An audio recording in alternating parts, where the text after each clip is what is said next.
பெருமுக திருவிழா. முருகன் கோவிலுக்கு சீர்வரிசை எடுத்து சென்ற மக்கள். தமிழ் கடவுள் முருகன் குரத்தி பெண்ணான வள்ளியை திருமணம் செய்து கொண்ட நிலையில் ஆண்டுதோறும் சித்திரை மாதம் குன்றத்தூரில் குறிஞ்சி பெருமுக திருவிழா நடைபெறுவது வழக்கம்.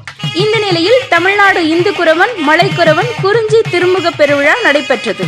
திருவள்ளி முருகனுக்கு வம்சவழியினர் வழிபாடு சீர்வரிசை எடுத்து செல்லும் நிகழ்வும் நடைபெற்றது.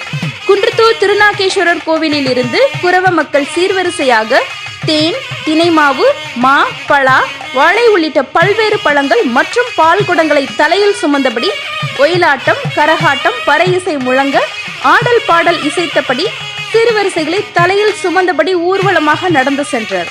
கொளுத்தும் வெயிலில் சுமார் 3 கிலோமீட்டர் தூரம் ஊர்வலமாக சென்று குன்றத்தூரில் மலை குன்றின் மேல் அமைந்துள்ள முருகன் கோவிலில் சீர்வரிசையை கொண்டு சென்று சேர்த்து சிறப்பு அபிஷேகம் செய்தனர். பின்னர் அங்கிருந்த பக்தர்களுக்கு அன்னதானமும் வழங்கப்பட்டது. இந்த நிகழ்ச்சியையொட்டி ஏராளமான போலீசார் பாதுகாப்பு பணியில் ஈடுபடுத்தப்பட்டிருந்தனர்.